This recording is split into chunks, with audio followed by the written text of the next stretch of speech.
Hello friends, नमस्कार। स्वागत है आपका आज की क्राइम स्टोरी में। और आज की जो क्राइम स्टोरी शुरू होती है वो राजस्थान से शुरू होती है। राजस्थान का एक ज़िला है भरतपुर, और वहाँ पे एक थाना पड़ता है उद्योगनगर, और इसी थाने के अंतर्गत एक गांव आता है बड़ा नंगला अजान। वहाँ पे निवास करता था एक व्यक्ति जिसका नाम था नाथूराम। नाथूराम पेशे से किसान था। उसको विरासत में कई एकड़ जमीन मिली हुई थी और कुछ जमीन उसने अपने आप खरीद भी रखी थी। नाथूराम की जमुना नामक एक युवती से शादी होती है और दोनों का जीवन अच्छी तरह से चलने लगता है। और उसके यहाँ एक पुत्र का जन्म होता है जिसका वो नाम रखता है दीपक। दीपक के जन्म के कुछ वर्षों बाद ही जमुना देवी बीमार हो जाती है, और ऐसी बीमार होती है चारपाई पे लेट जाती है, और उसके बाद वो चारपाई से उठती नहीं है, सीधी उठ ही जाती है, यानी खत्म हो जाती है, उसकी अर्थी निकल जाती है। इस तरह से जमुना देवी जब खत्म हो जाती है तो नाथूराम के जीवन में घोर अंधकार छा जाता है। उसे दिन रात अच्छा नहीं लगता है, हर जगह सूना सूना लगता है, और उसके ऊपर अब पुत्र की जिम्मेदारी भी आ गई थी। लेकिन वो कर भी क्या सकता था, ईश्वर की मार थी। लगभग 2-3 सालों तक तो वो अपने जीवन को गुजारता रहता है किसी न किसी तरह से। जब उसे रातें बहुत लंबी लगने लगती हैं, घर की जिम्मेदारी उससे नहीं उठाई जाती है, तो उसके जो रिश्तेदार थे और परिवार वाले थे वो भी उसको सलाह देते हैं कि नाथूराम ऐसा करो, तुम दूसरी शादी कर लो। और उन लोगों की बात मान करके नाथूराम के लिए एक लड़की की तलाश की जाती है। तो एक गरीब घर की लड़की जिससे नाथूराम की शादी तय की जाती है। हालांकि नाथूराम की उम्र उस समय करीब 38-40 साल हो चुकी होती है, और लड़की की उम्र जिसके साथ शादी होने वाली थी उसका नाम था रनिया, और उसकी उम्र मात्र भी 20 वर्ष थी। हालांकि रनिया का परिवार गरीब था और नाथूराम के पास संपत्ति थी, इसलिए उन दोनों की शादी ये हो जाती है। और ये बेमेल शादी होने के बावजूद भी रनिया और नाथूराम बड़े हंसी खुशी से अपना जीवन बिताने लगते हैं। रनिया जब अपने घर पे आती है, अपनी ससुराल में आती है, तो अपने बेटे दीपक की जिम्मेदारी को अच्छी तरह से निभाने लगती है। दीपक स्कूल चला जाता था और वो अपने काम पे चला जाता था। रनिया घर पे अकेली अपना समय काम धाम करके व्यतीत करने लगती है। इस तरह से उनकी जिंदगी बड़ी अच्छी तरह से चल रही थी और बेटा स्कूल जाने लगा था। लेकिन कुछ दिनों के बाद 1-2 साल तक तो बेटा स्कूल जाता है, लेकिन इसके बाद वो स्कूल जाने में आनाकानी करने लगता है। जैसे जैसे बड़ा होता है वैसे वैसे वो गलत रास्ते पे चलने लगता है, आवारागर्दी करने लगता है, गांव के जो आवारा लड़के थे उनके साथ घूमने लगता है। तो रनिया उससे कहती है कि बेटा आवारागर्दी मत करो, पढ़ो लिखो, कुछ बन के दिखाओ, लेकिन वो उसकी बात पे ध्यान नहीं देता था। और रनिया जब भी अपने पति से कहती थी कि इस बेटे को समझाओ, तो उसका पति ये कह देता था कि हमारे पास बहुत ज़मीन है, हमारे बेटे की ज़िंदगी बहुत ही अच्छी तरह से कट जाएगी, मज़े से गुजर जाएगी, क्या ज़रूरत है पढ़ने लिखने की। इससे बेटा दिन प्रतिदिन बिगड़ने लगा था।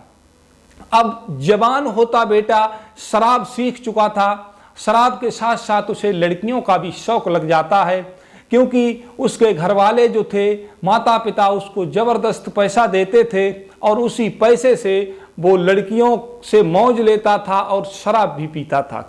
शहरों में चला जाता था, पैसे खर्च करके मिलने वाली लड़कियों की कोई कमी नहीं थी। हालांकि वो किसी से प्रेम संबंध में नहीं था, पैसा फेंकता था और तमाशा देखता था। इस तरह से जब उसको शराब की लत जबरदस्त लग जाती है और सुंदरी की लत लग जाती है, तो उसके पिता उससे कहते हैं कि बेटे सुधर जाओ, लेकिन उनके कहने का उसके ऊपर कोई असर नहीं होता है। तो वो सोचते हैं कि अब इसकी जेब खर्च का जो पैसा है वो कम कर दिया जाए। यही सोच करके वो उसको जेब खर्च का पैसा कम कर देते हैं। लेकिन इसके बावजूद भी वो यहाँ पे रुकता नहीं है। एक बार दलदल में पांव चला गया तो उसका चला गया। वहाँ के उसके गांव के जो महाजन लोग थे, जो ब्याज का काम करते थे, अब वो उनसे पैसा उधार और ब्याज पे लेने लगा था। पैसा लेने के बाद उसी से वो अपना वो ही कार्यक्रम शुरू करता है, लड़कियों के पास जाता है और शराब पीता है। इसके बाद उसके पिता सोचते हैं कि अब ये नहीं मानने वाला है, और कुछ दिनों बाद सूदखोर उसके पिता के पास आते हैं और कहते हैं कि तुम्हारे बेटे ने हमारे से इतना पैसा ब्याज पे ले रखा है। तो उसके पिता माथा पीट लेते हैं और उनका पैसा दे देते हैं। देने के बाद वो सोचते हैं कि हमारा बेटा ऐसे नहीं सुधरने वाला है, तो बेटे की शादी करवा देते हैं। एक सुंदर सी लड़की जिसका नाम था ज्योति। शादी होने के बाद भी वो बाहर जाना नहीं छोड़ता है। हालांकि उसकी बीवी बड़ी ही सुंदर और खूबसूरत थी, लेकिन उसका ये कहना था कि बीवी अपनी जगह पे है और बाकी की सुंदरियां अपनी जगह पे हैं। और वो अपने दोस्तों से कहता था, बीवी के पास अगर शराब पी के चले जाओ तो वो मुंह नहीं लगाने देती है, और बाहर शराब पी के न जाओ तो खुद ही कहती हैं कि शराब पी के आया करो, जिससे थोड़ा ज़्यादा आनंद हमें भी मिलता है। इस तरह से वो अपने रास्ते से सुधर नहीं रहा था।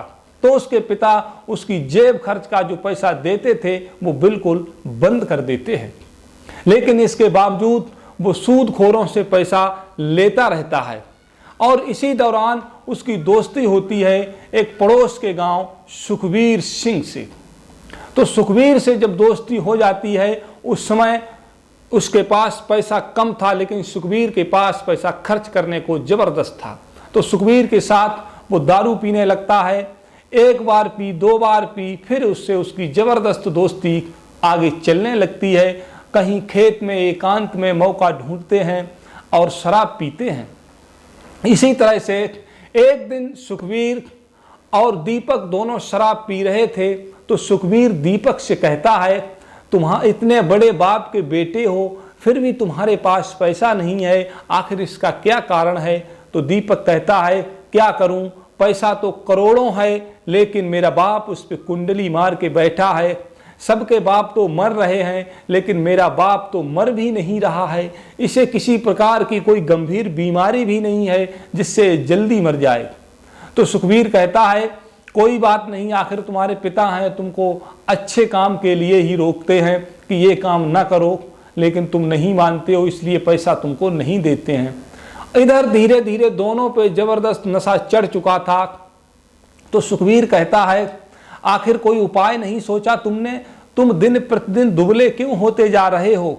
तो दीपक कहता है, मैं क्या कर सकता हूँ, इसके अलावा मेरे पास पैसा नहीं है। मैं सूदखोरों से पैसा उधार लेता हूँ, ब्याज पे लेता हूँ, तब जाके अपने शौक पूरे करता हूँ। तो सुखवीर कहता है, मेरे पास एक ऐसा उपाय है जिससे मैं तुमको करोड़पति बना दूंगा। तो वो कहता है, वो कौन सा उपाय है जिससे तुम मुझे करोड़पति बना दोगे? तो वो कहता है, अपने कान को मेरे पास लाओ, मैं तुमको बताता हूँ। तो सुखवीर उसके कान में कुछ कहता है, तो वो हाँ तो नहीं करता है।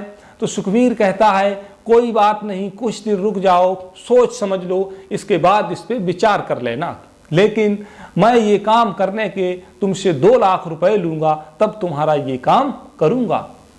तो कुछ देर तक सोच विचार करने के बाद दोनों में राय पास हो जाती है, और दीपक कहता है कि कोई दिक्कत नहीं है, मैं तुमको 2 लाख रुपए दे दूंगा, लेकिन तुम हमारा ये काम कर दो।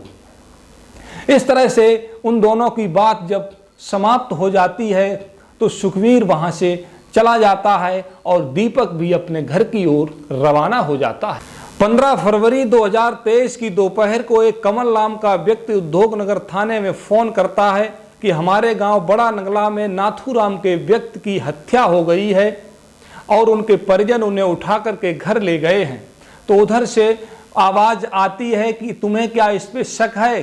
तो वो कहते हैं, मुझे पूरी शक है। मेरा घर गांव के बाहर बना हुआ है, और जब मैं रात में सो रहा था तो उधर से आवाज आ रही थी, बचाओ बचाओ, लेकिन मैं डर के कारण उठ के नहीं गया। इसलिए मुझे ऐसा लगता है कि नाथूराम की किसी ने हत्या कर दी है। इसके बाद फोन कट हो जाता है और थाने से पुलिस इंस्पेक्टर अपने पूरे पुलिस फोर्स को लेने के बाद बड़ा गांव नंगला गांव में रवाना हो जाते हैं। और वहां पहुंचते हैं तो ये समझने में देर नहीं लगती है कि आखिर कौन सा घर है। वहां पर मातम पसरा हुआ था और वहाँ पर जब पहुँचते हैं, लोगों से पूछताछ करते हैं तो मालूम चलता है कि पास पड़ोस में और घर में कोई व्यक्ति नहीं है, सभी लोग नाथूराम के अंतिम संस्कार के लिए गए हुए हैं। इसके बाद पुलिस फोर्स वहाँ से पहुँचता है शमशान घाट, जहाँ अंतिम संस्कार हो रहा था। बिल्कुल तैयारी थी, मात्र 10 मिनट का समय भी नहीं लगने वाला था। अंतिम संस्कार होने में नाथूराम को चिता पर लिटा दिया गया था, लेकिन तब तक पुलिस फोर्स के पहुंचते ही लोगों में खुसर फुसर शुरू हो जाती है और दीपक और उसकी सौतेली मां रनिया के चेहरे की हवाइयां उड़ जाती हैं पुलिस को देखकर। इस बात को इंस्पेक्टर राठी अच्छी तरह से देख रहे होते हैं, तो वो वहाँ पे जाते हैं और पूछताछ करने लगते हैं। पहले दीपक से पूछताछ करते हैं, उससे कहते हैं कि तुमने इनका पोस्टमार्टम कराना उचित क्यों नहीं समझा। तो दीपक कहता है, मेरे पिता शराब के बहुत अधिक लती थे और अधिक शराब पीने के कारण इनकी मृत्यु हो गई। यही बात दीपक की सौतेली माँ और नाथूराम की पत्नी ने भी कही। रनिया और दीपक से पूछताछ करने के बाद पुलिस इंस्पेक्टर राठी गए और लाश के कपड़े निकाल के देखा तो उनको कहीं भी मारपीट के कोई निशान नहीं दिखाई देते हैं।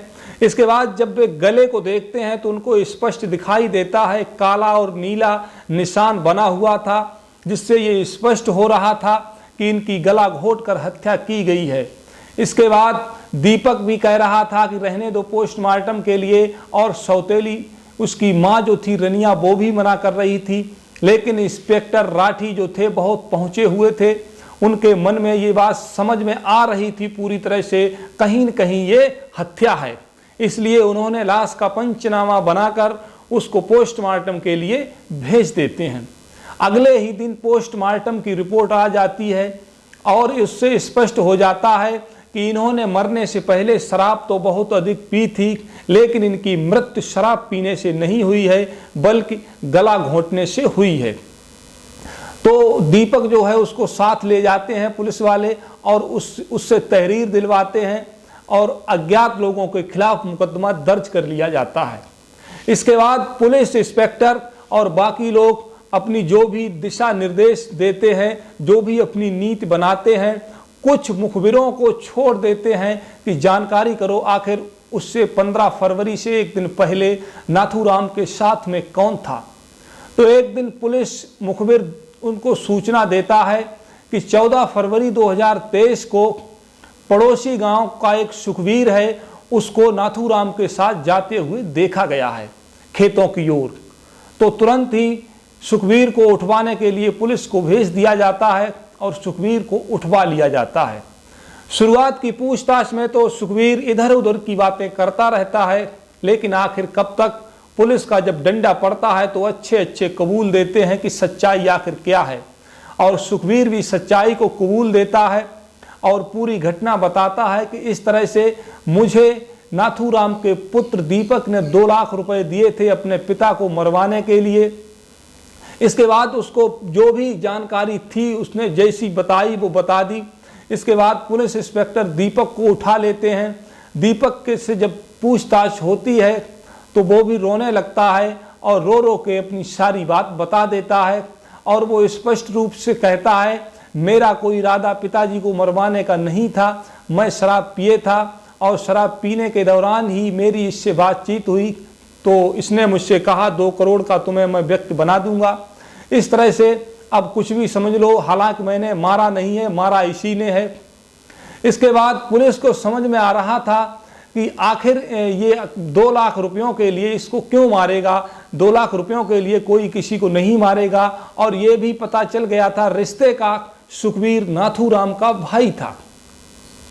ये सोच करके पुलिस दोबारा से खोजबीन में जुट जाती है और जो सुखवीर था उसको रिमांड में लेती है। और रिमांड पे लेने के बाद जब गहन पूछताछ होती है, जब सुखवीर पे डंडा पड़ता है तो इस बार वो बच नहीं पाता है और सारी सच्चाई कबूल कर देता है।